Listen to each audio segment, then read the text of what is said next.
सबैजनालाई जय मसीह। मेरो नाम रिना लिम्बू। मेरो घर चाहिँ हाल चाहिँ सूर्योदय 9 इलाममा पर्छ र मेरो चर्चको नाम चाहिँ न्यू लाइफ अपोस्टलिक चर्च इलाम हो र म चाहिँ हिन्दू परिवारबाट आएकी हुँ र मैले चाहिँ परमेश्वरलाई चाहिँ पाउनुभन्दा अगाडि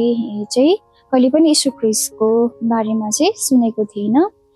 तर जब म स्कुल लेभलमा पढ्दै थिएँ त्यो टाइममा चाहिँ चर्च अथवा क्रिस्चियन भन्ने नाम सुन्दै गर्दाखेरि चाहिँ मलाई चाहिँ एकदमै त्यो चाहिँ नयाँ शब्द र कस्तो त्यो शब्द सुन्दाखेरि नै मलाई चाहिँ एकदमै राम्रो लागेको थियो र हामी चाहिँ विश्वासमा आउनुभन्दा अगाडि चाहिँ हाम्रो परिवारहरू चाहिँ एकदमै आफूले मानिलिएको धर्मप्रति चाहिँ एकदमै आस्था राख्नु र विश्वास गर्नु र त्यो कुरालाई चाहिँ जसो तसो कसो गरेर चाहिँ हुन्छ त्यसलाई चाहिँ मानिराख्नु भएको थियो र हामीले त्यो सिक्दै नै आइरहेका थियौँ। तरै पनि हामीमा त्यो प्रकारको शान्ति, त्यो प्रकारको आनन्द भन्ने कुरा चाहिँ हामीले महसुस चाहिँ गरेका थिएनौँ। तर जब हामी चाहिँ प्रभुमा आउने समय हुन लागिरहेको थियो त्यो टाइममा चाहिँ हाम्रो चाहिँ सबै कुराबाट चाहिँ हाम्रो परिवारहरूबाट चाहिँ अलगिएको जस्तो महसुस चाहिँ हामीले गरिरहेका थियौँ।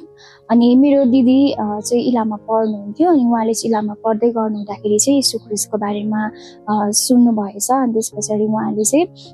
प्रभुलाई चाहिँ चिन्नुभयो। अनि त्यसपछि दिदी बिदामा घर आउँदै गर्नुहुँदाखेरि चाहिँ उहाँले पनि हामीलाई आफूले सुनेको कुरा बुझेको कुराहरू प्रभुको बारेमा चाहिँ हामीलाई पनि बताउनु भयो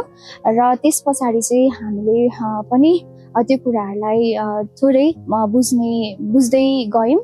तरै पनि मलाई चाहिँ त्यो कुरा सुन्दै गर्दाखेरि चाहिँ हो कति धेरै असल कुरा रहेछ है, यो चाहिँ हाम्रो लागि चाहिँ एकदमै महत्त्वपूर्ण कुरा रहेछ भन्ने खालको चाहिँ महसुस भयो र मैले चाहिँ म पनि अब चाहिँ प्रभुलाई चाहिँ विश्वास गर्छु भन्ने निर्णयहरू चाहिँ लिएँ। तर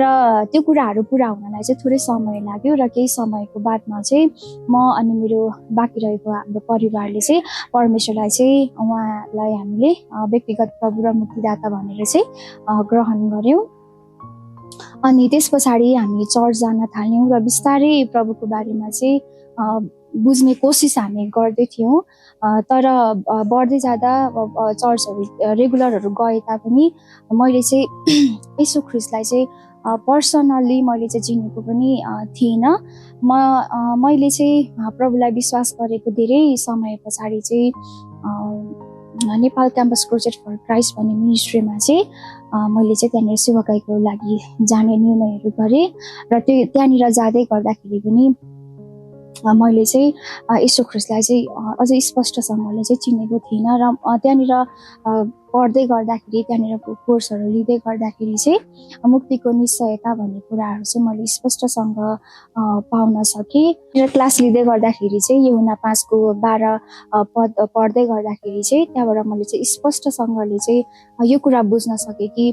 मैले चाहिँ यीशु ख्रीष्टलाई चाहिँ विश्वास गरेको कारणले गर्दाखेरि अनि जससँग चाहिँ परमेश्वरको पुत्र छ उहाँसँग चाहिँ अनन्त जीवन छ भन्ने कुराहरू त्यहाँबाट पाएको कारणले गर्दाखेरि चाहिँ म चाहिँ 100% स्योर भएँ कि मैले चाहिँ यीशु ख्रीष्टलाई विश्वास गर्नु भनेको चाहिँ मसँग चाहिँ अनन्त जीवन हुनु रहेछ र मेरो सबै पाप अधर्महरू चाहिँ यीशु ख्रीष्टको रगतद्वारा चाहिँ क्षमा भएको कुराहरू चाहिँ मैले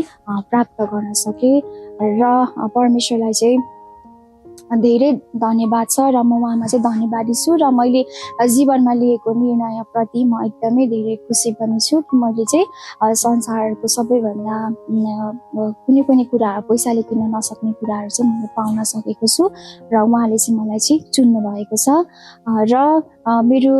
यो गवाई जतिजनाले हेर्दै हुनुहुन्छ सुन्दै हुनुहुन्छ हजुरहरूलाई चाहिँ यो सन्देश बाँड्न चाहन्छु कि उहाँ मात्रै अनन्त जीवन हुनुहुन्छ र सत्य बाटो जीवन चाहिँ यीशु ख्रीष्ट मात्रै हुनुहुन्छ र हामीलाई हाम्रो पापबाट हामीलाई अधर्म र क्षमा गरेर हामीलाई अनन्त जीवन दिनुहुने चाहिँ माध्यम चाहिँ यीशु ख्रीष्ट मात्रै हुनुहुन्छ।